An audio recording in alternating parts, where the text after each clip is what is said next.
Rémi Huot, on est ravis ici de vous accueillir à la médiathèque de Rive-de-Gier dans le cadre du festival Curieux Voyageurs. Vous êtes originaire du Val d'Oise où vous êtes né il y a 36 ans, c'est ça. Après des études universitaires en biologie, vous avez délaissé votre métier, le métier d'ornithologue pour vous consacrer pleinement à l'écriture. En 2021, sort ce livre qui s'appelle Dans les forêts de l'ours, qui se passe en fait dans les forêts de l'Europe de l'Est. Vous êtes en quête de l'ours. De l'ours. Vous vivez actuellement dans les Pyrénées-Orientales. En octobre 2020, vous délaissez vos montagnes pour partir en Bretagne, pour rallier à pied donc la ville de Saint-Malo jusqu'à l'île d'Ouessant. C'est ça. On va dire durant donc 800 km et pendant un cycle lunaire, comme vous l'écrivez, c'est-à-dire 29 jours, ,5. C'est bien ça? Ouais, pour le coup, 28 jours, moi. Mais, voilà. Ouais. Un petit mois. Un petit mois? Et vous décrivez d'ailleurs cette magnifique région qu'est la Bretagne. Et moi, je voulais commencer par cette première question. Pourquoi ce choix délibéré de marcher justement le long de la mer dans cette région que vous ne connaissez pas? Est-ce que c'est votre passion des volatiles qui vous a poussé à partir là-bas? Non, pas que. Non, pas que. D'abord parce que la Bretagne, ça reste une terre sauvage de France. Donc ça me tenait à cœur de le mettre par écrit, de lui dédier quelques lignes à cette région-là. Et puis, en fait, mon premier livre, je me suis retrouvé enfermé en forêt, donc dans une forme d'abstraction forestière, cette histoire d'ours où je m'enfonce et puis je cherche un animal qui est, pour ainsi dire, insaisissable. Et presque je tourne en rond. Et, et je m'étais dit, bah, pour l'écriture du suivant, ce serait bien de prendre le contre-pied de ça, à savoir de m'ouvrir sur un espace gigantesque, de prendre même l'horizon comme prétexte et non plus une bête sauvage et de plus être enfermé mais d'être dans un milieu ouvert. Voilà.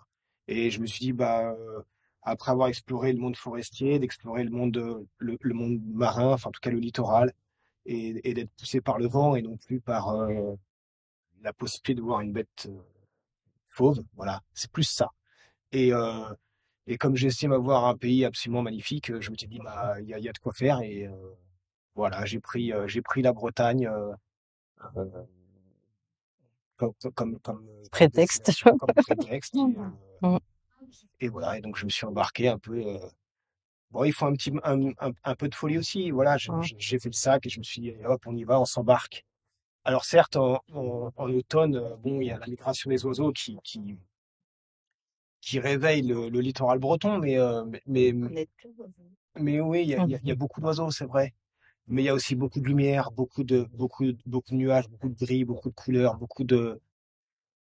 Voilà, je viens par l'oiseau, mais l'oiseau me tire en fait dans des lieux sauvages, voilà. Et il me lâche là, et puis l'oiseau, c'est un prétexte. Comme l'ours. Voilà. Et comme l'île de Ouessant, c'est un prétexte. Est-ce que vous étiez renseigné avant sur l'environnement, sur justement ce que vous alliez vivre un peu? Non, très peu. Je le dis au tout début du livre où je suis pas trop à l'aise. Même mes 2 premières nuits, elles sont soumises au jeu des marées. Et je me retrouve piégé. Et en fait, je suis pas à l'aise avec ça du tout. Le premier soir, donc moi je dors sur un îlot et je l'explique, j'ai failli dormir en fait sur une plage. Et je me suis dit, mais en fait, je sais pas si à marée haute, je vais pas être sous l'eau, quoi. Donc je suis pas trop à l'aise encore, hein. Donc je me suis dit, l'îlot, il a l'air un peu plus, c'est mieux, quoi.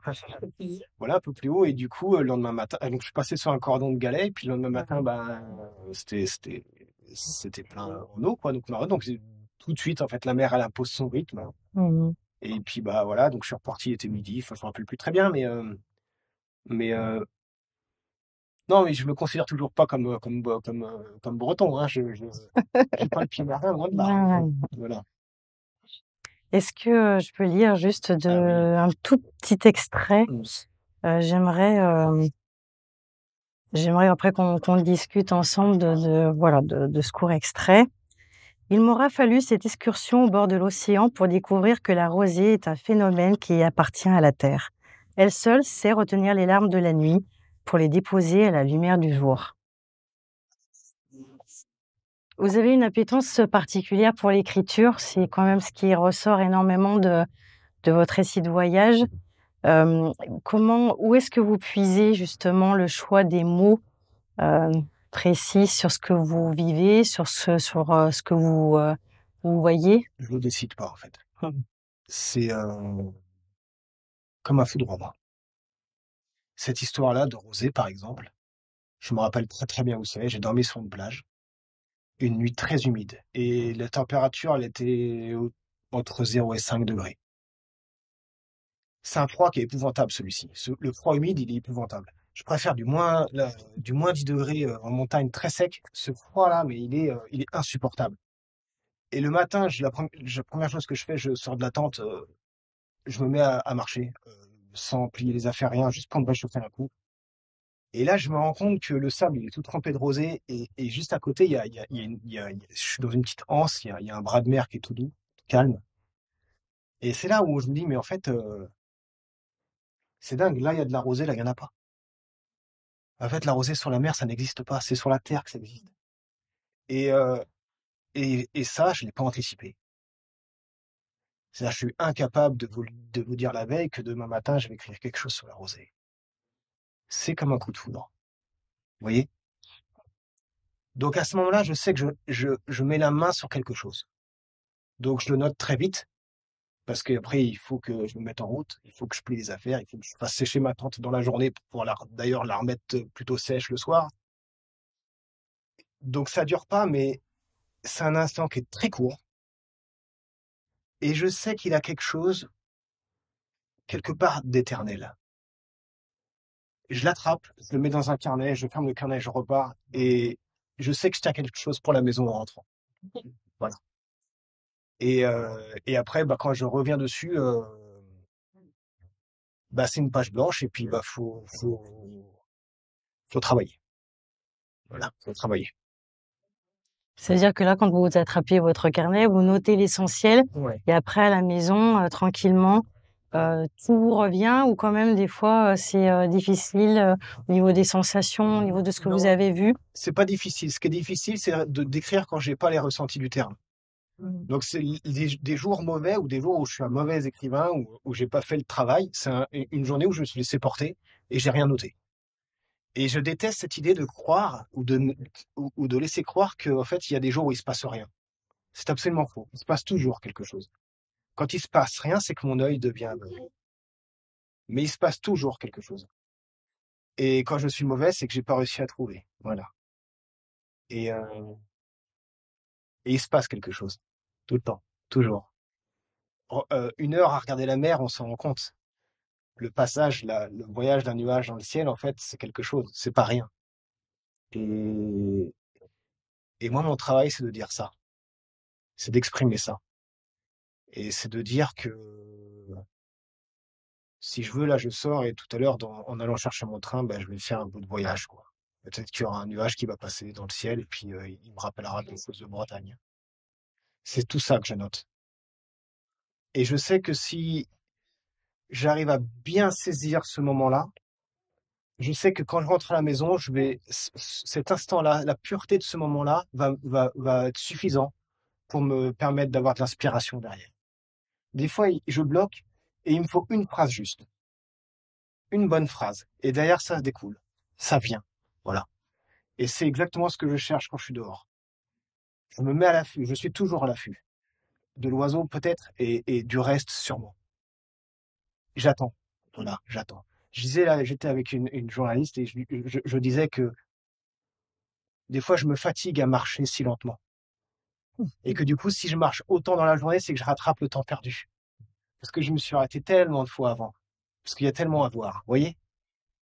Et, et, et après, mon goût pour la littérature ou pour les jolies phrases, en fait, c'est juste je suis là pour témoigner. Vous voyez? Je suis là pour témoigner, je me mets juste au service de la nature et en fait, si c'est beau, peut-être ce que j'écris, c'est juste parce que dehors, c'était sublime, quoi. Voilà. Donc, je sais pas si j'ai répondu à votre Oui, question. oui. Parce que moi, je me suis dit que vous lisiez Je beaucoup me de suis peut-être perdu. poésie ou Vous avez toujours un petit carnet avec vous? Ouais, toujours. Ouais. Toujours. Toujours un carnet, une chiffonnette pour les lunettes et les jumelles. Et, et voilà, elle est là, la chiffonnette, hein, je ne mens pas. Et non, toujours.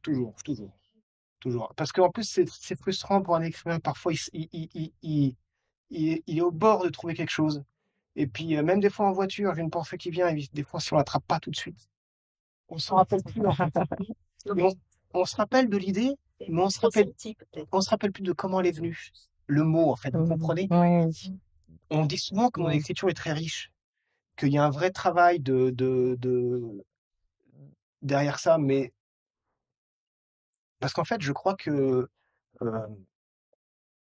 il y a quelque chose il y a une vraie correspondance entre l'âme humaine et la beauté de la nature. Et cette correspondance, cet aller-retour que je fais, je crois que c'est l'écriture. Je crois que c'est les mots. Et j'adore me mettre comme ça en haut d'une falaise, regarder la mer et puis me dire comment en fait le vol du puffin dans le creux des vagues, je vais réussir à le dire. Je le vois passer le puffin et puis je me dis comment je vais le dire. Il faut que je trouve le moyen de le dire de manière suffisamment belle pour que quelqu'un qui ne connaisse ni les vagues, ni le creux des vagues, ni le puffin, ni la cassure du vent, en fait, dans une seule phrase, il y a la cassure du vent, le creux de la vague et le puffin qui volent. Et qu'en fait, ça parle. Voilà. Je sais plus si c'est vous beaucoup de gens me disent que quand ils lisent mon livre, en même temps, ils regardent les oiseaux. Oui, c'est moi qui vous ai dit ça, oui. Oui. Et ben, moi, je suis sûr qu'on peut lire mes livres et rester dans la poésie du moment sans mettre un nom ou une image sur l'oiseau. Voilà. Je crois en ça. Alors, j'essaie parfois de pas trop en faire, de pas trop mettre parce que je veux pas trop rendre la lecture trop compliquée ou trop hachurée, parce qu'il faut aller la chercher. Mais je crois qu'on peut le lire sans se demander à quoi ressemble En l'oiseau. même temps, c'est intéressant aussi, mais si je me permets, parce que du coup, pour les personnes qui n'ont pas forcément cette ouverture, c'est aussi une ouverture vers quelque chose qu'ils ne connaissent pas forcément. Et du coup, une découverte et donc une sensibilisation. Ou alors on peut le faire après. Oui, On va le faire après. Ouais, c'est ça. Mais je suis toujours un peu embarrassé pour les lecteurs parce que je mets plein de noms d'oiseaux, des trucs. Mais non, c'est bien. Et on se dit comment le lecteur va le recevoir. Ça va peut-être le fatiguer, ces histoires d'oiseaux. Et d'ailleurs, au début, il y en avait moins. Et puis l'éditeur m'a dit, Rémi, vous êtes bon là-dedans. Remettez-en. Ah, je dis, bon, bah, je vais en remettre. Si vous voyez, genre là, il y en a plein en Bretagne des oiseaux. Alors, voilà. Mais encore une fois, l'oiseau est un prétexte, n'est pas une finalité. Les gens qui lisent l'ours, je leur dis, l'ours, c'est pas le sujet du livre. Le sujet du livre, c'est la forêt de l'ours. C'est pas l'ours. Et je dis dans le livre, je veux être celui qui cherche l'ours, je veux pas être celui qui le trouve. Voilà. C'est pas important. C'est pas important. Et j'essaye, dans la mesure du possible, de m'effacer quand je suis dehors. Et du coup, dans ce que j'écris sur la nature, moi, je cherche un effacement. Voilà. Alors, je rebondis sur ce que vous venez de dire parce que à la fois, quand, on lit votre récit, moi, des fois, j'avais l'impression que vous ne faisiez qu'un avec la nature, et à la fois, je trouve que, vous étiez quand même des fois contraint par les éléments où moi, j'imaginais ce que vous viviez et je me disais: «Mais le pauvre, quelle idée d'être parti en octobre en Bretagne» et à la fois, jamais vous vous plaignez, puisque en plus de ça, vous refusiez même, d'aller, chez les gens. Vous avez rencontré des gens qui vous proposaient, leur, hospitalité et vous, d'ailleurs, après, je suis allée voir, vous disiez que vous aviez besoin de rester connecté à la nature, d'être aussi, dans l'observation, la contemplation et ça interpelle quand même de se dire: «Eh bien oui, c'est pas la solution de facilité». Effectivement, ça aurait été d'aller, dormir à l'hôtel, J'aime ce que vous dites. J'aime ce que vous dites parce que tout à l'heure, j'étais devant un autre public et je leur ai dit à un moment donné, j'explique dans l'ours aussi que c'est dur. Mais en même temps, j'explique dans l'ours que je refuse d'avoir une approche virile de la nature. Je suis pas là pour dire que j'ai des muscles forts, ni un mental d'acier, et que je suis pas un héros du tout. C'est pas mon sujet. Mais en même temps, je ne nie pas à quel point mes voyages sont durs et engageants. C'est très vrai. Mentalement, il faut être très fort. Mais je veux pas en faire cas. C'est pas le sujet. Et tout à l'heure, je disais devant un autre public que je me méfie beaucoup de la facilité. C'est pour ça que j'aime ce que vous me dites là. Je me méfie de la facilité. Souvent, entre un chemin facile et un chemin difficile, souvent je prends celui qui est le plus dur. C'est pas que j'aime me faire mal, mais je sais que derrière la patience, derrière l'endurance, derrière le travail, derrière l'abnégation, il y a quelque chose de plus vrai, de plus grand encore. Vous comprenez? La facilité, c'est de payer cher ou de payer peu importe cher. Pour dormir dans un observatoire ou de l'autre côté de la vitre, il y a un silo à grains avec des ours qui viennent manger. Ça, c'est facile. Il y a un gars qui vient nous chercher à l'aéroport, qui nous prend en hydravion, qui nous dépose en Alaska ou je sais pas où, en Laponie. Il nous emmène, il nous dit voilà, ça coûte tant, vous allez dormir là, tout à l'heure, à coucher de soleil, on va mettre des carcasses, de l'avoine, et puis là, vous aurez des ours.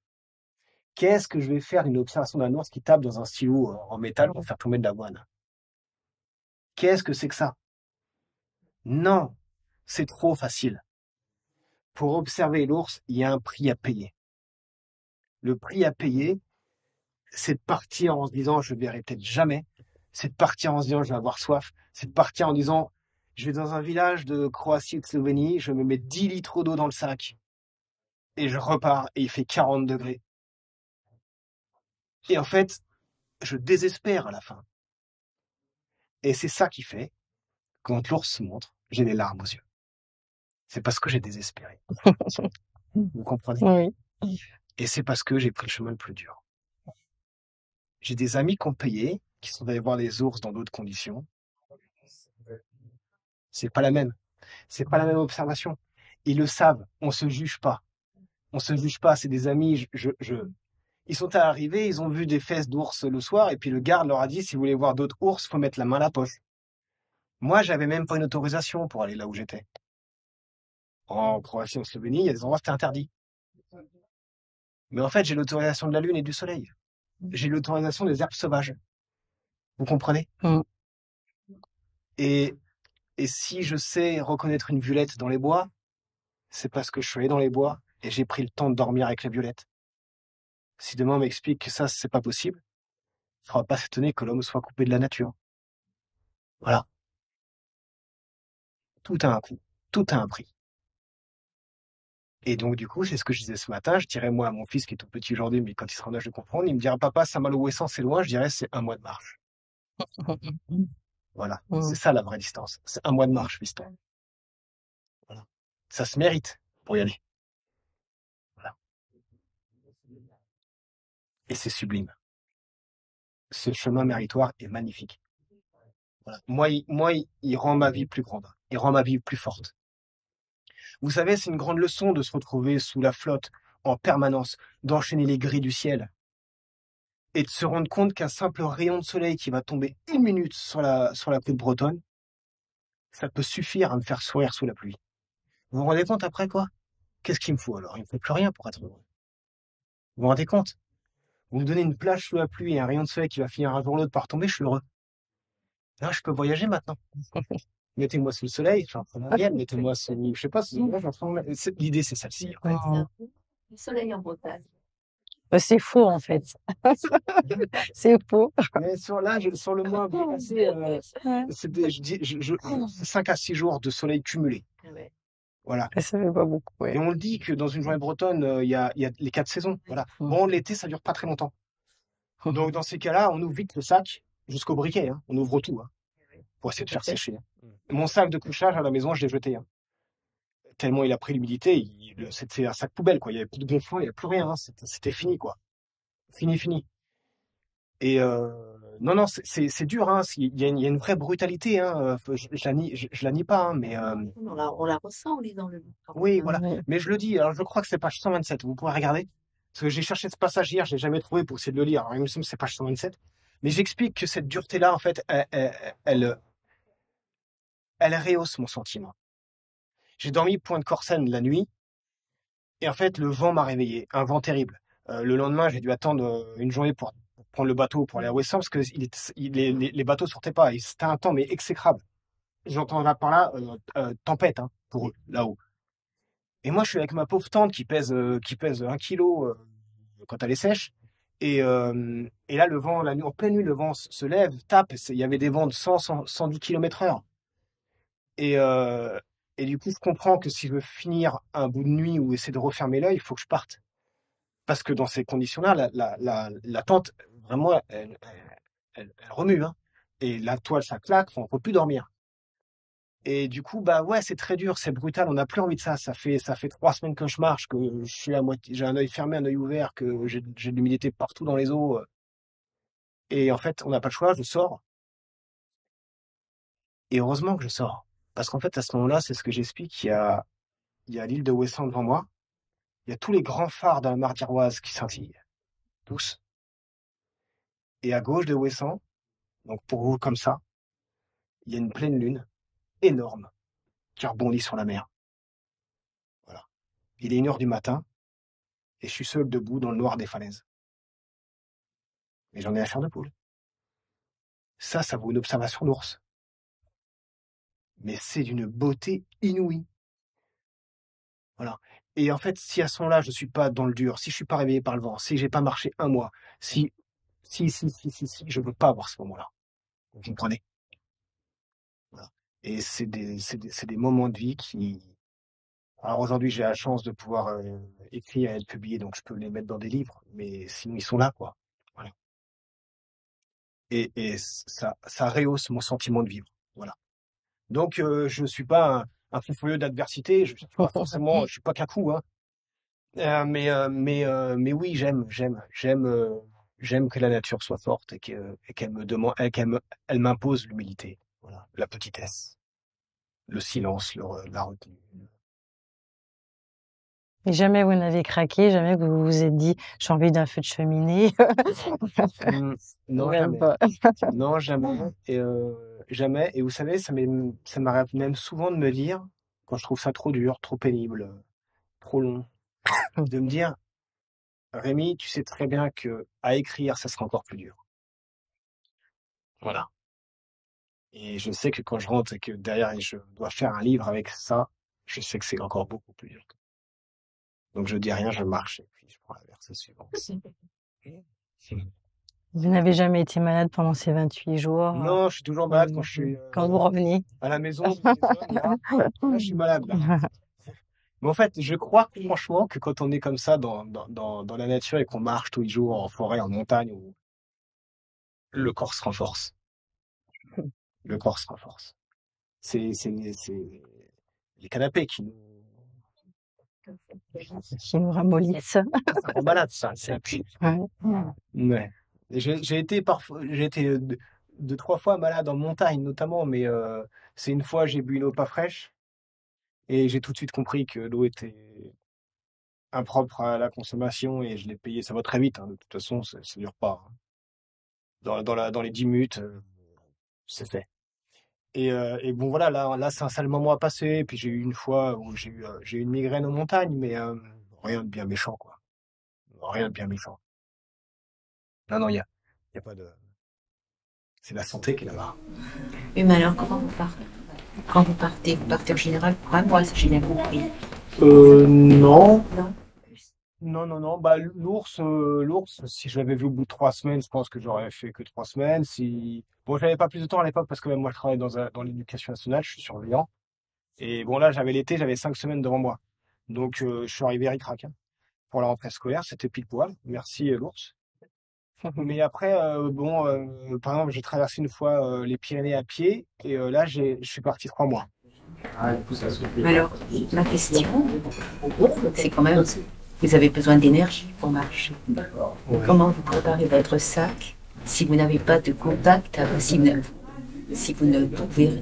vous vivez en autonomie totale de façon à être le plus possible. En Bretagne, c'est très simple. Il y a des villages partout. Je passais pas une journée sans croiser un village de pêcheurs ou une ville. Enfin, la Bretagne, c'est très urbanisé. Bah, je m'arrêtais dans les épiceries, Oui, d'accord. quasi tous les jours. Ce qui permet d'ailleurs de pas trop porter aussi. Oui. De s'arrêter souvent, bon voilà, il y a un côté un peu. Après, là où ça a été plus compliqué, c'est. Alors en Slovénie, ce qui était difficile, c'était l'eau. Parce que dans les forêts, moi je m'attendais. Donc j'étais dans le sud de la Slovénie, frontière avec la Croatie. Et moi je m'attendais à. Donc là, il y a peut-être de ma part une mauvaise préparation du voyage. Mais je m'attendais à ce que les montagnes, bon, c'était pas des hautes montagnes, mais c'était les sommets culminaient autour de 1500 mètres à peu près. Donc des montagnes boisées, toutes. Et je me pensais que ça allait ruisseler beaucoup. Oh là là, il y avait pas une goutte d'eau, quoi. Et ça a été très dur au début. Et du coup, j'ai tout de suite changé mon fusil d'épaule, à savoir que je ciblais des villages. Dans les cimetières, il y avait toujours de l'eau. Je remplissais mes gourdes, mes poches, mes poches à eau, là. Et je repartais. Voilà. Et je faisais des allers-retours entre les forêts et les villages où il y avait des cimetières. Et dans les villages, en même temps, je récupérais. Après, honnêtement, on n'est pas là pour la gastronomie, hein. Un morceau de pain, 3 noisettes, un carré de chocolat, une soupe le soir et terminé, hein. L'essentiel est bien ailleurs, quoi. Et puis on se rend très vite compte aussi, hein, que le corps, il est capable de beaucoup, hein. Les premiers jours, il râle, hein. Il dit, oh là là, le canapé, c'est bien mieux, hein. Et il hurle au début, tout fait mal. Mais ça, c'est vrai pour tous les grands voyageurs, hein, ceux qui font du vélo, ceux qui marchent, ceux qui font, voilà, les premiers jours. Mais ce qui est dur, en fait, c'est de sortir de ça. Voilà, c'est ça qui est dur. Et quand il y a une fois où il y a une dame qui me dit, oui, vous pouvez dormir à la maison ce soir, je veux pas. Je prétexte le beau temps en disant, ouais, non, il fait beau, je vais continuer de marcher. Mais ce que je veux pas, c'est rompre ce dialogue avec la mer. Je veux pas sortir de mon silence avec la mer et avec la marche. Parce que ce qui est dur, c'est de sortir de ça. D'un coup, de rentrer dans une voiture où il y a du chauffage et de l'air chaud. Où en fait, on est même bercé comme ça. Et d'un coup, on arrive à la maison, il y a des tapis par terre, il y a des chaises, il y a des tables, c'est propre, il y a des draps, voilà. Et c'est trop dur d'un coup de recevoir ça et le lendemain, on nous l'enlève enfin. Non, c'est trop dur. Et du coup, quand on rentre dans le voyage, je pense, hein, que tous les voyageurs pourraient dire que c'est dur d'en sortir au bout d'un moment. Voilà. Donc, et après, pour la traversée des Pyrénées à l'époque, au niveau du ravitaillement, c'était le plus compliqué.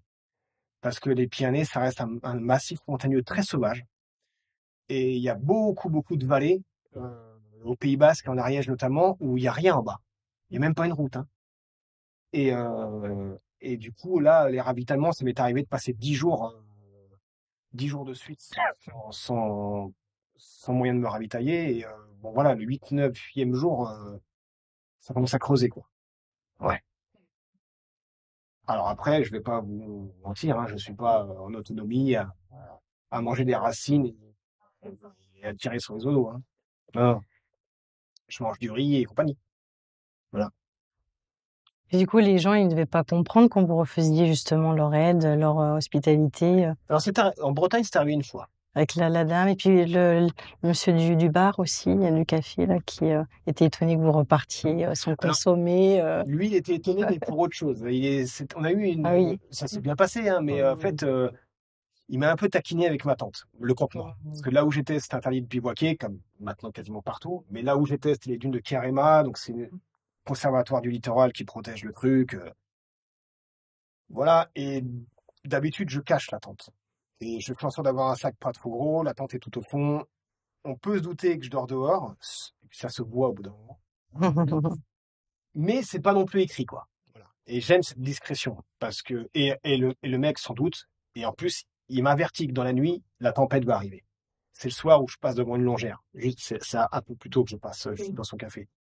Et il me dit, mais là, même avec une tente, moi, j'y crois pas à votre histoire. Il m'a dit, votre voyage, il va s'arrêter là. Là, ils annoncent un énorme vent, la mer va être mauvaise, tous les pêcheurs rentrent, vous n'allez pas tenir. Et je prends très au sérieux ce qu'il me dit. Et parce que même mine de rien, je sais qu'à la fin, il faut que j'arrive à Ouessant et qu'il y a un livre à faire. L'éditeur est au courant que je suis parti, il attend, enfin voilà, je veux pas rentrer sans billes, quoi. Et je me dis, c'est impossible que je m'amuse à affronter une tempête avec ma petite tente et tout. Et du coup, je me dis, il est 17h, donc j'ai encore 1 heure et demie de jour. Il faut absolument que je trouve le meilleur endroit pour mettre la tente. Et donc, je repars comme ça, et lui me dit, mais de toute façon, là, c'est les dunes de Kerema, les gardes, ils vont pas vous laisser faire. Et je réponds aux gars, je dis, de toute façon, les gardes, à l'heure à laquelle je vais mettre ma tente, ils seront en train de dormir. Et à l'heure à laquelle je vais l'enlever, ils seront encore en train de dormir.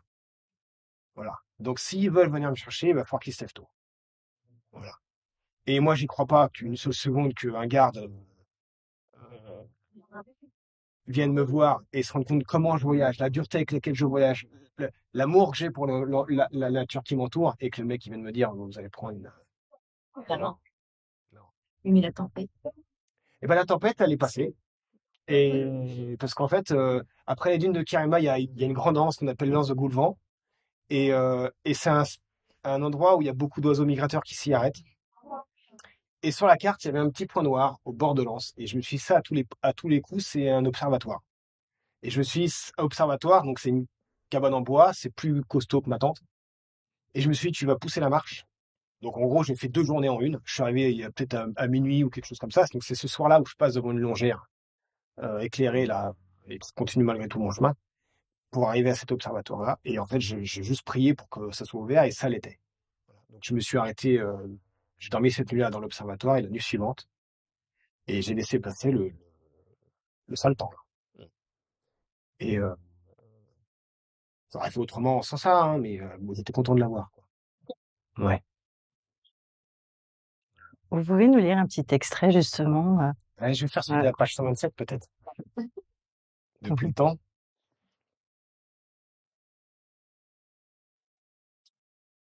Voilà, je vais juste lire celui-ci. Une fois de plus, je suis subjugué par l'inépuisable beauté de l'ordinaire. Voilà pourquoi je voyage de plein gré dans le vide. Pourquoi, depuis la première heure, je vagabonde dans la peau d'un émissaire du fait naturel. Pourquoi, à bien y réfléchir, il me plaît tant et plus de voir ma vie tomber en arrêt pour rien, et même devant rien. Je ne compte plus les fois où j'ai empoigné le sac pour une prometteuse journée d'expédition, avant d'être bloqué à l'angle du jardin, parce que la beauté du jour s'y tenait tout entière. Mes plus grands voyages, je les ai sans doute faits au plus près de moi. J'aime à croire que la nature conspire chaque présent afin de nous rendre émotifs. Lancé sans gîte à la poursuite d'une nuit, je reçois en retour un exceptionnel clair de lune sur la mer. Je ne sais comment obtenir pareille expérience sans un excès de nomadisme, sans un parti pris convenu pour le caractère sauvage. J'ignore comment recevoir pareille vérité, sans explorer jusqu'au bout le dur du granit et le néant des falaises, sans être éperdu jusqu'au terme par la constance de l'automne et la grandeur de l'océan. Voilà. Merci. Ça vous va? Oui. Vous évoquez aussi souvent la présence des phares. Alors, on sait qu'un tiers des phares se situe en Bretagne, mais d'où vous vient cette fascination pour ces géants de pierre parce que ça revient souvent quand même, ça revient. et c'est intéressant du coup. Ben en fait, et j'en parle, je crois, un peu plus, je crois que c'est au phare de l'île Vierge. Le phare de l'île Vierge, c'est le point de la côte française qui marque la fin de la Manche et le début de l'Atlantique. Pour ceux qui, je sais pas si vous le connaissez. Et c'est un phare qui est sublime il est très fin mais très très haut. Il est sur un écueil comme ça, un peu au large. Et je vais vous dire ce qui me fascine il y a 2 choses. D'abord, c'est cette croissance vers le ciel. Ça me touche, en fait. Il y a un jour, j'écrirai un essai sur la confiance en soi. Et j'ai prévu d'appeler l'essai le bleu du ciel. Et j'aimerais l'écrire dans un phare. Parce qu'en fait, ça me rapproche du ciel. Je suis tout près. Et cette espèce d'élan vers le ciel, il y a quelque chose de transcendant pour moi. Divin. Ouais. Et du coup, j'aime cette dimension-là. Et l'autre chose que j'aime dans les phares, et la plupart des phares de Bretagne, hein, c'est que ce qui me touche, c'est que je trouve qu'il y a une correspondance entre l'œuvre humaine et la nature. J'arrive pas à voir un phare comme une excroissance étrange. Il y a une correspondance. Vous allez à Fréhel, j'ai l'impression que presque que le Cap Fréhel, il serait même moins beau sans le phare. Et ça me touche parce que c'est très rare que je pense ça de l'œuvre humaine. Souvent, je trouve que ce que fabrique l'homme, c'est moche. Et les phares, ils sont waouh, quoi. La plupart sont faits de la pierre du pays. Ils sont orientés de telle façon pour résister au courant, au sens du vent, pour orienter les marins de l'époque qui étaient perdus. Je sais pas, il y a quelque chose de, ouais, il y a quelque chose Une de fascination quand Il y a même. une fascination. Oui. Il y a une fascination. J'ai passé une nuit absolument folle au pied du phare du Cap Fréhel. Derrière les colonnades à droite, là, j'ai dormi là. Alors, j'ai juste mis la moustiquaire, là, de mémoire, j'avais pas de quoi dresser le double toit, mais j'ai dormi là et j'avais les faisceaux du phare qui tournaient. Et d'ailleurs, je me compare, il faisait un temps, il a fait beau avant, mais il a fait la nuit, là, les brumes ont envahi les Landes. Et je me suis comparé comme un naufragé de la Terre. Je me suis dit, le phare, en fait, je suis allé faire un tour dans les Landes, dans le brouillard, et je voyais plus rien avec les énormes faisceaux du phare. Et finalement, j'étais moi aussi un naufragé de la Terre. Et j'ai trouvé refuge au pied du phare, comme ont pu faire les marins à l'époque. Mais je trouve qu'il y a vraiment un lien entre l'œuvre de l'homme et la nature. C'est un trait d'union pour moi, le phare. Voilà. Ouais. Tout à l'heure, vous avez dit que votre éditeur attendait votre retour pour justement pouvoir vous lire et éditer votre livre. Mais on est bien d'accord que c'est pas une commande, c'est-à-dire que là, votre éditeur ne vous a pas dit vous partez un mois et vous revenez avec ce récit de voyage. En fait, l'éditeur me fait confiance. C'est comme ça que ça se passe. C'est une relation de confiance. C'est-à-dire que l'éditeur, je l'appelle, je lui dis voilà Yves, là je vais partir sur tel projet d'écriture, qu'est-ce que t'en penses? Et il me dit oui, vas-y. Et en fait, il a compris, lui aussi, que l'adversité me dérangeait pas beaucoup. Donc en fait, c'est un saut dans le vide à chaque fois. Pour moi. Je me jette, quoi. C'est-à-dire qu'en fait, je me dis, tiens, je vais faire la Bretagne, j'allais marcher là-bas, et puis on va voir si je vais aller au bout, puis peut-être qu'au bout, j'en ferai un livre, et puis peut-être que le livre, il va lui plaire, et peut-être que les corrections, ça va fonctionner, et puis peut-être, et puis peut-être, et puis peut-être. Puis on y arrive, quoi. Alors, effectivement, il y a des moments, c'est dur, hein, mais voilà, là, il était au courant pour mon journal d'une montagne, il était au courant, j'en ai parlé avant de m'engager, et il sait derrière que ça engage pour moi 1 an et demi, 2 ans de travail. Oui, c'est la question que je me posais, c'est-à-dire un mois de voyage, et puis après, combien de temps d'écriture finale?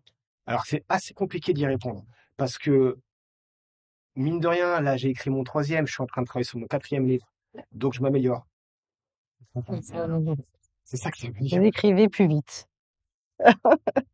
Non. J'écris plus vite et quand c'est douloureux, ça me fait moins mal. Voilà, j'ai appris en fait à avoir mal, disons. L'ours, je naviguais à vue.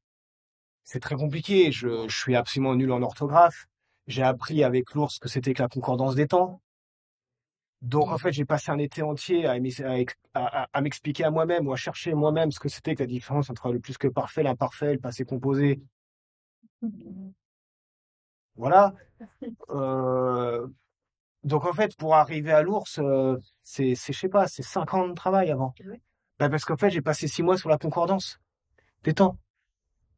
Voilà. Quand je lui présente mon texte au passé et qu'il m'explique qu'il faut mettre au présent. En fait, pardon. Vous me dites là. Ben non, parce qu'en fait, la musique des phrases n'est plus la même. Les mots sont plus les mêmes. Moi, j'ai choisi un verbe qui va être au passé, et en fait, au présent, il est moche à entendre. Oui, ça veut pas. Donc en fait, la phrase, je la retourne autrement. Mais si je la retourne autrement, ça va plus parce qu'en fait, le mot forêt que j'avais mis dans cette phrase-là, en fait, si je le remets autrement, en fait, cet autrement, il est juste au-dessus. Donc il y a une répétition. Donc faut retravailler le texte.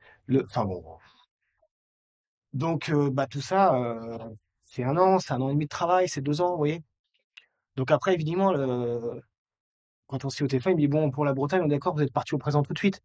Ouais, je vais faire 2 ans de travail. Oui, c'est au présent, ouais, c'est au présent. Et puis après, je sais ce que lui, il va aimer chez moi, ce qu'il va moins aimer, donc j'anticipe. Voilà, j'anticipe. Alors, ça fait longtemps que vous écrivez. Oui, ça fait longtemps. Après pour la Bretagne, je pense que c'est 6 mois de travail. à peu près, l'ordre de grandeur. Mais c'est 6 mois de travail, après je lui donne. Et lui, il me renvoie le texte. Pour me dire, bah voilà, il m'a renvoyé 10 jours après, il m'a rappelé pour me dire, bon, faut mettre beaucoup plus de localités, je suis perdu, moi. Donc j'ai repris le texte, j'ai remis des localités, et puis, pour vous dire, j'ai fait le voyage du coup, en 2020, à l'automne 2020, le livre est sorti en mai 2022. Voilà. Donc j'ai écrit moi le livre en automne 2020, hiver 2021.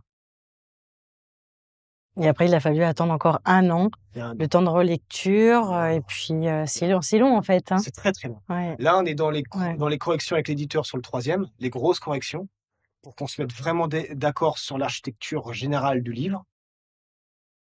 C'est donc voilà, je devrais lui rendre quelque chose encore là tout bientôt, et c'est prévu pour octobre la publication. D'accord. Alors, on va voyager où? Chez moi. C'est vrai? Dans les Pyrénées? Ouais, dans les Pyrénées. Les fameux de 3 mois. Pardon? Les fameux de 3 mois. Non, pas du tout.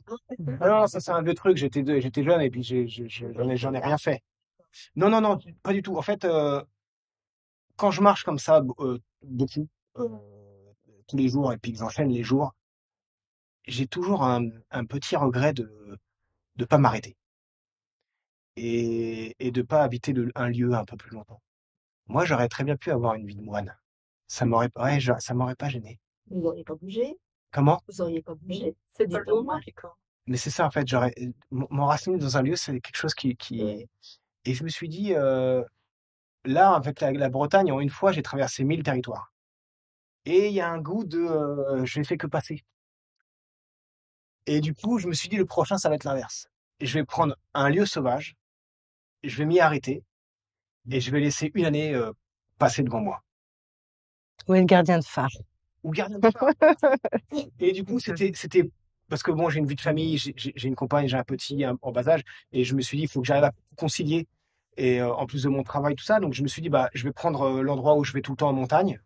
Ça fait sens, quoi, pour moi. Et je vais prendre cette vallée-là, en altitude. Il y a une cabane en pierre, je vais m'y installer. Et je vais venir le plus souvent possible entre le 1er janvier et le 31 décembre. Le plus possible, avec la plus grande rigueur possible, parce que l'écriture, c'est aussi ça. Hein. C'est pas du tout adon, hein, faut pas croire. C'est beaucoup de travail et beaucoup de rigueur. Et en fait, je suis retourné chaque semaine, donc en tout sur l'année 90 jours, donc quasiment 3 mois, donc étalé sur l'année, au même endroit, peu ou prou. Voilà. Et je raconte ça. Et je raconte finalement le mouvement, la valse des saisons, le passage du temps. Un livre très dynamique. Où il se passe plein de choses. Voilà. Pour en revenir à Fleur d'eau, du coup, le titre, c'est vous qui l'avez choisi ou c'est votre éditeur qui vous Non. l'a imposé? Pas du tout. Et puisque vous me posez la question, je vais vous donner les détails du livre. Vous allez voir, c'est assez... l'anecdote est sympa. C'est que le titre que moi je m'étais choisi, c'était Un automne à fleur d'océan. Non, L'automne à fleur d'océan. Et initialement, je devais partir 2 mois et demi. Et je devais faire la côte sud de Bretagne. Sauf qu'on a été confiné une 2e fois. Et du coup, Ouais. ça a coupé mon voyage en 2. Et j'ai réussi vraiment in extremis à arriver sur Ouessant avant. Le confinement a eu lieu un jeudi, a été déclaré un jeudi. On avait jusqu'au dimanche pour rentrer chez soi. Et je dis à ma compagne, bon, vendredi, pas de bateau parce que la mer est trop mauvaise. Samedi, il y a un bateau qui va. Je prends 5000 bateaux pour y aller. Je dors une nuit sur Ouessant. Je reprends le bateau le dimanche soir. Et dimanche soir ou lundi matin, je suis à la maison. Donc, je suis allé à Ouessant, mais en clandestin. Mais alors, vraiment, à une journée près, il n'y avait pas de Ouessant. Hein. Et je me suis dit, non, pour le livre, si je dois, il faut qu'il y ait une fin, quoi. Et la fin de l'Ouest, enfin, le bout de l'Ouest, en France métropolitaine, c'était génial. Donc, ça s'est arrêté comme ça. Et pourquoi je vous raconte ça? C'est quoi la question? Par rapport au titre. Par rapport au titre. Et du coup, l'automne, j'ai fait plus qu'1 mois. Et une saison, c'est pas 1 mois. Donc, du coup, ça a gêné l'éditeur. Quand je dis l'éditeur, c'est que l'éditeur en discute avec le distributeur du livre. Parce que les distributeurs ont des commerciaux partout en France qui vont démarcher les libraires en disant au catalogue, là, dans 6 mois, il y a ça, ça, ça, ça, ça. Et les commerciaux ont fait remonter à l'éditeur que le livre allait sortir au mois de mai. Et donc, du coup, de parler d'automne au mois de mai, ça va être compliqué. Et qu'en plus, c'était que 1 mois. Et l'histoire de l'océan, il y a une partie de mon voyage qui est le long de la Manche. Et on m'a dit, ils vont nous prendre la tête. C'est pas l'océan, c'est la mer. C'est pas la mer, c'est l'océan. Donc, eux-mêmes, en fait, de mon titre, ils en ont fait celui-là. Et c'est ça qui est assez croustillant, c'est qu'ils m'ont envoyé la première de couverture par mail. Un matin à 9h, un mardi matin, et mon fils est né la veille à 16h. Et on était à la maternité, donc j'avais pas encore dormi. Et là, il y a le téléphone qui sonne, le directeur qui m'appelle, qui me dit « Je vous dérange pas ?» Un peu. Ça va, ça va. Je lui dis, il savait que j'allais être papa. Je dis, ma compagne a accouché hier soir, on est à la maternité, j'ai pas dormi, mais bon, allez-y, j'ai peut-être un bout d'oreille à vous accorder. Il m'a dit, en fait, on n'est pas d'accord sur le titre, vous avez jusqu'à vendredi pour nous faire Regardez la première couverture. En même temps, j'ai découvert l'image et le titre. Il me dit, faites-nous notre proposition éventuellement, mais sachez que tout est plus ou moins scellé, quoi. Et je dis, bon, c'est pas le moment, là. Je dis, là, c'est bon, ça va. T'es comme ça va.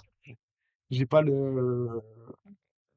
la tête à réfléchir à un autre titre. Donc, ce titre-là, je l'ai pas choisi. Dans les forêts de l'ours, c'était celui-là, il n'a pas bougé. Voilà. Et le prochain, c'est vous qui l'avez choisi. Alors, le prochain dans les médias, c'est Journal d'une montagne. Est-ce que ça bougera à la fin? Je sais pas. Pour le moment, il s'appelle toujours comme ça, on verra. Ça, vous savez, ça, c'est quelque chose qui se discute tout à la fin. Hein. Oui, bah oui, ouais. Ouais, c'est tout à la fin. Vraiment, le moment où ça bouge plus, c'est le bon à tirer qu'on signe et quand ça part chez l'imprimeur. Mais la veille, il y a tout qui bouge encore. Je sais pas comment ils font. Et par exemple, vous avez la possibilité de dire à votre éditeur, mais moi, j'ai pas envie de rajouter ça, ou j'ai pas envie, parce que tout à l'heure, vous m'avez dit que l'éditeur vous avait imposé de rajouter aussi des noms d'oiseaux.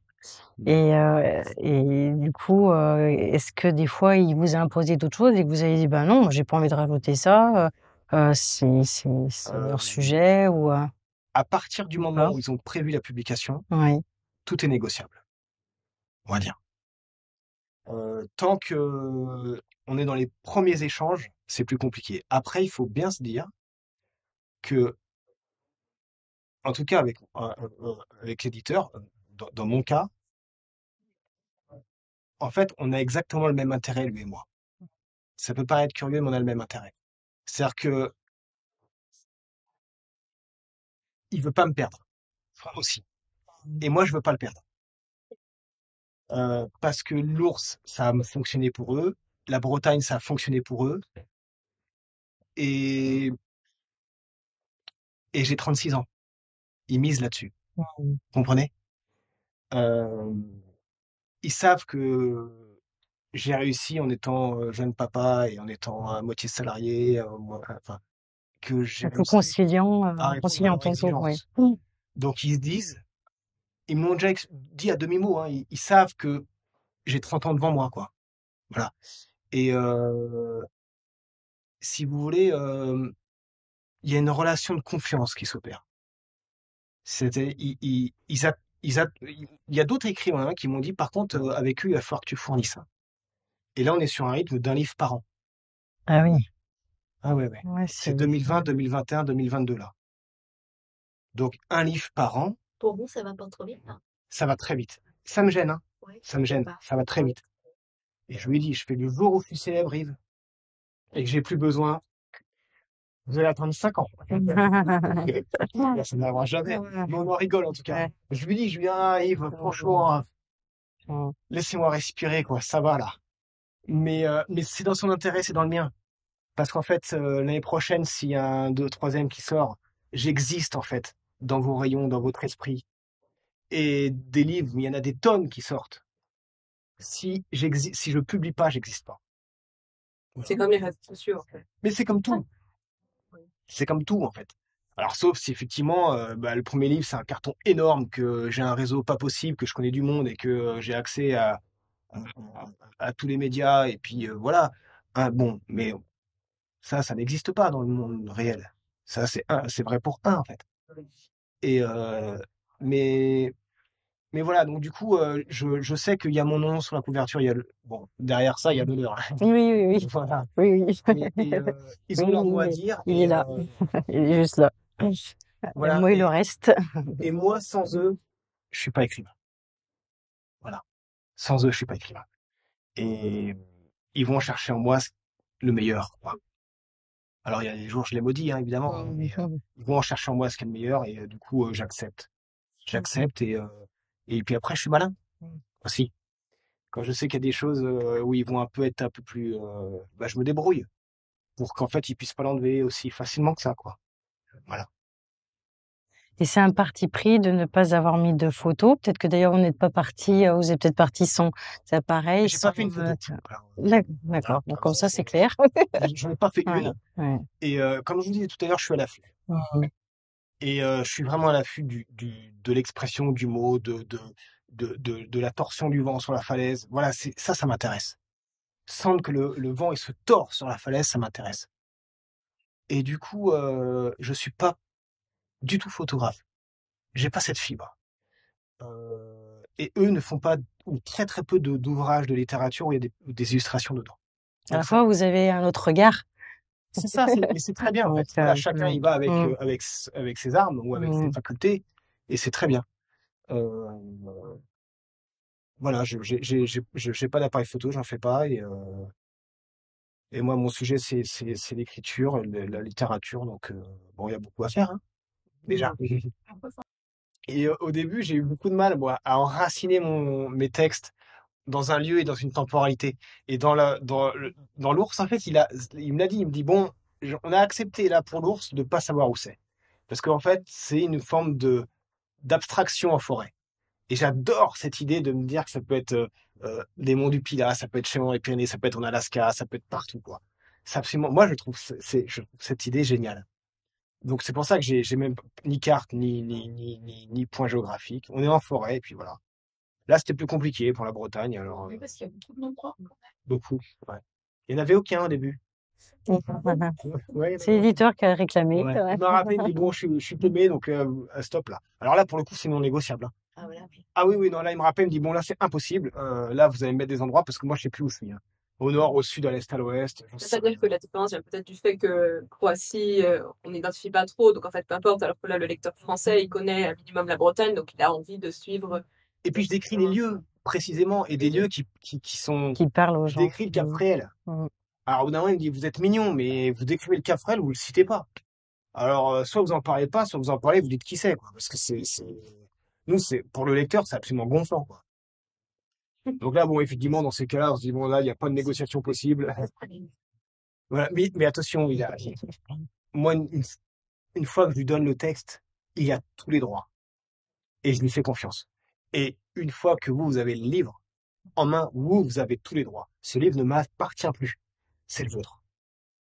Donc, vous avez le droit d'être sensible à une phrase et pas à une autre, d'aimer un passage, pas une autre. En fait, il est presque étranger maintenant, ce livre. Et en plus, comme la correction des épreuves, la correction du bouquin, je sens que ça part chez l'imprimeur, c'est assez dense et assez douloureux. Généralement, on finit par faire une overdose, nous. Et je n'ai jamais relu le livre. On n'en peut plus, là.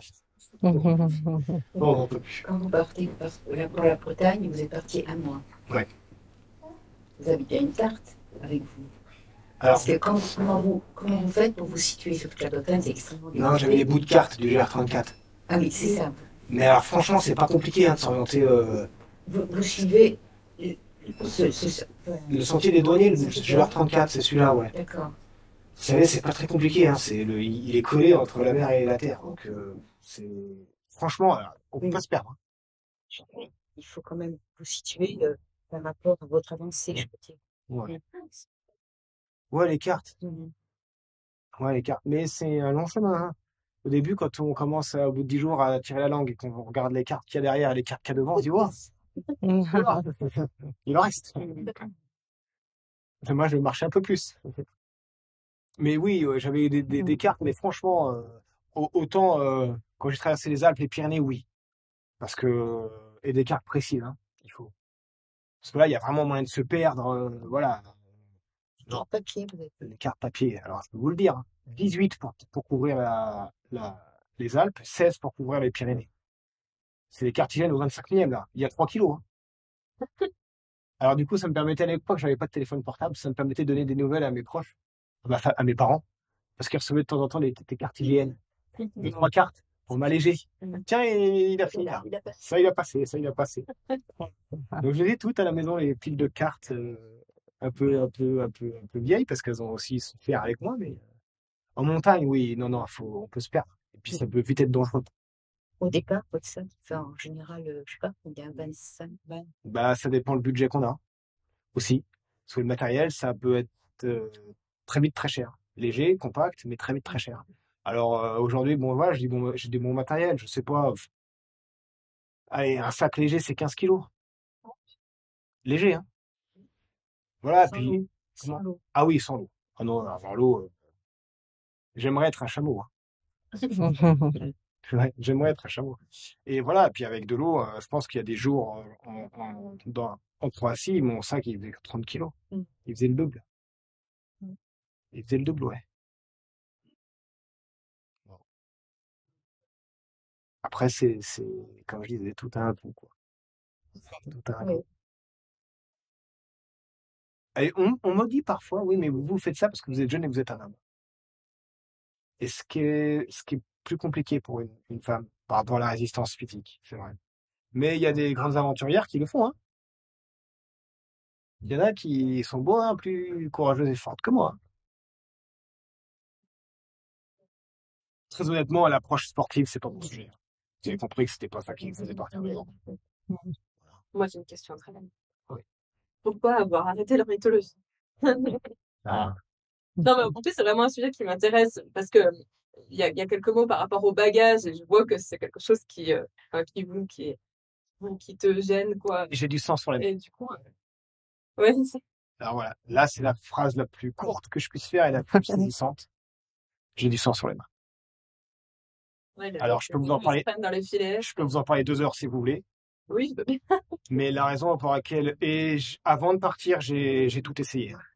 C'est ce que je disais, on en parlait ce midi au restaurant avec les 2-3 personnes avec qui on a mangé, qui m'ont posé cette question-là, parce que ça interpelle. Parce que petit, on se dit, C'est un métier de rêve. et voilà, Plutôt. c'est le métier de rêve. Tout à fait. J'ai du sang sur les mains et bah, ça veut dire qu'en fait, on fait des choses qui sont pas belles. Au nom de la science, au nom de la protection de la nature, au nom de ce que vous voulez, au nom Donc non, je me suis retrouvé à faire des choses qui sont pas belles et le savoir pour le savoir ne me suffit pas. Moi, si on m'explique que je dois aller tuer des oiseaux pour apprendre des choses sur eux, je veux qu'il y ait un comité des sages quelque part, un contrôle de l'État, un contrôle de qui vous voulez, qui dise dites-nous ce que vous allez faire exactement et pourquoi vous le faites. Si derrière il y a des retombées immédiates et que ça nous permet derrière d'avoir des applications très concrètes, tuez-les. Et moi, je l'aurais fait. Je l'aurais tué. Mais si le truc, c'est juste savoir pour savoir, empiler des tonnes de connaissances dans des revues scientifiques que seuls d'autres scientifiques experts vont être capables de lire, parce qu'aujourd'hui, la science, c'est ça. D'ailleurs, j'en ai pas parlé à table, mais la science, en fait, elle est tellement aujourd'hui pointue qu'elle s'isole. Avant, il y avait des savants qui étaient capables d'être des philosophes, d'avoir de l'éthique, d'être mathématiciens, astronomes, biologistes. Aujourd'hui, on est tous ultra spécialisés dans quelque chose. Il n'y a plus de communication. Il n'y a plus de communication. Les articles, moi, je vous donne le sujet de ma thèse, personne ne peut la comprendre. Si ce n'est le chercheur qui a travaillé dessus et le thésard qui travaillera dessus derrière moi. Donc moi, s'il faut que je tue des oiseaux simplement pour publier dans des revues internationales et pouvoir avoir un coef important dans ma thèse et être bien noté et avoir plus d'argent derrière, non. Je veux bien couper la table en deux, je ne couperai pas un oiseau en deux. Voilà. Et je trouve ça encore plus pervers parce que tous ont la blouse blanche. Tous font ça pour le bien. Tous nous expliquent que c'est pour gérer et protéger. Non, la nature, elle n'a ni besoin d'être gérée, ni besoin d'être protégée. Moi, parce que je me pose beaucoup de questions par rapport au bagage des oiseaux, quoi, parce que j'ai l'impression que c'est vraiment le truc à la mode, tout le monde fait bagage des oiseaux. Mais tout le monde. Et au bout d'un moment, ça a apporté des connaissances intéressantes, quoi, sur la migration, sur... Alors, quelle application? Il y a aussi une perte... Oui. Quelle application? Quelle avancée? Quel progrès? Vous voyez, je vous dis, moi, j'ai été bagueur généraliste du Muséum national d'histoire naturelle. J'ai fait des camps de bagages pendant des années. Je me suis formé et j'ai formé des jeunes pour être bagueurs. J'ai bagué des millions d'oiseaux. Chaque année, c'est des millions d'oiseaux qui sont bagués. Il y a des camps de bagage sur tous les grands estuaires de la France, à Nantes, à Saint-Nazaire, partout, en baie de Somme, en baie de Seine, au Pays Basque. Les camps de bagage, tous les soirs, c'est des tableaux de chasse. Ce qu'ils regardent, c'est le nombre d'espèces capturées, le nombre d'oiseaux capturés, et ils se comparent entre eux. C'est à celui qui a la plus grosse. On pense que c'est comme l'observation. Moi, j'ai vu des gars couper des roseaux, mettre des bâches bleues pour faire croire qu'il y a de l'eau, pour faire tomber des oiseaux migrateurs sur une mare. Et je disais aux gars, pourquoi vous faites ça? En quoi vous intéresse cette espèce? Pourquoi vous voulez attraper une bécassine qui est rare? Pourquoi faire? Pour avoir une note et votre nom dans une revue scientifique, parce qu'en fait, il y a une bécassine sourde qui est passée là. Ta bécassine, elle est tombée sur une bâche bleue. Et tu coupes des roseaux. Et il est où l'intérêt, là? Il est où? Alors là, je suis passé pour un sale con, évidemment, partout où je suis passé. Parce que moi, je pouvais pas faire ça. Je pouvais plus. Et des exemples, ouais, je vous ai sorti celui avec la bâche bleue que Agnès, qui me suit depuis hier, découvre là. Et à table, j'en ai sorti d'autres. Et hier, les prisonniers m'ont posé la question. On en a parlé avec les prisonniers et j'ai sorti d'autres exemples. Aujourd'hui, on bague les oiseaux pour les reconnaître. Les geckos, on leur coupe les phalanges. Ça gêne personne. Ils ont des pinces coupantes. On attrape un gecko. Tiens, phalange gauche. Clac, celle-ci et celle-ci. Voilà. En fait, il a un numéro. Moi, j'ai brûlé des écailles de serpent avec un fer à souder. Et suffisamment fort pour que quand il mue, il y ait encore les cicatrices. Et qu'on le reconnaisse.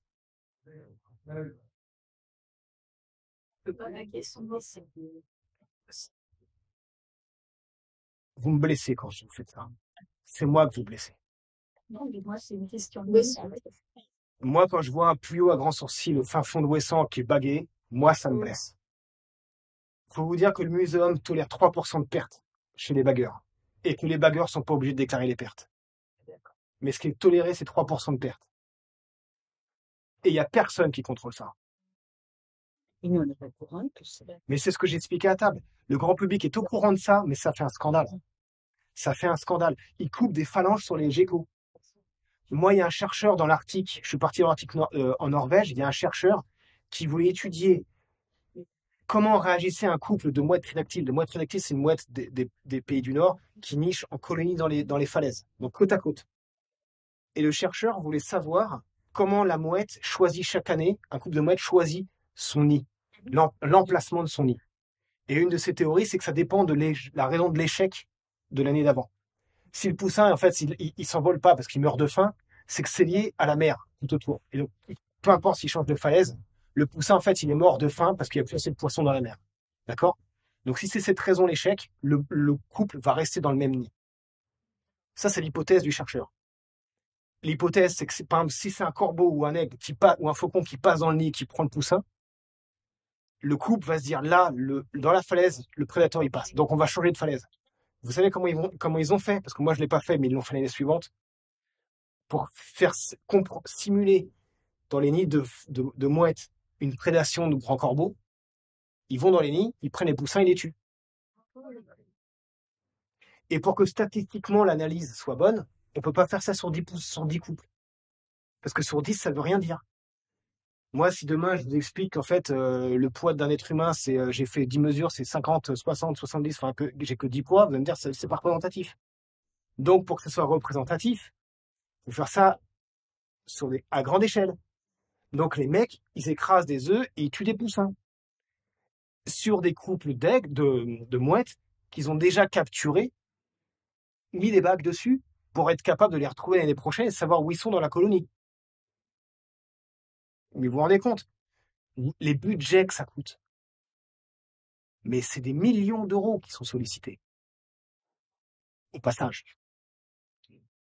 Mais vous vous rendez compte. Et du coup, ils tuent des poussins. Et l'année suivante, ils reviennent et ils regardent sur le nid qui était là. Est-ce que le couple, c'est le même? Et est-ce que l'hypothèse, elle est vérifiée? Est-ce qu'ils ont changé de falaise? Oui, effectivement. Mais là, on va pas avoir le temps parce que je dois avoir un train à prendre, mais je pourrais vous en parler des heures, en fait. Donc, la question, c'est un peu celle-là. La réponse, c'est un peu celle-là. Pour refaire la transition, comment est-ce qu'on passe de l'ornithologie à l'écriture et à la littérature? Par l'ornithologie. Finalement, on reste en éthologue, quoi. Voilà. Et moi, je suis devenu une brute scientifique, j'ai perdu l'émerveillement. Et moi, je suis désolé, mais tous les discours des adultes, il y a moins de vérité, il y a moins de sagesse que dans le rire d'un enfant. Un enfant est plus sage qu'un adulte. Et moi, je veux rester enfant quand je vois un oiseau. Voilà. J'ai expliqué quand je suis arrivé la première fois sur l'île d'Ornoya, dans l'Arctique norvégien, j'étais émerveillé par ce que je voyais. J'avais les yeux, mais comme ça, je n'en revenais pas.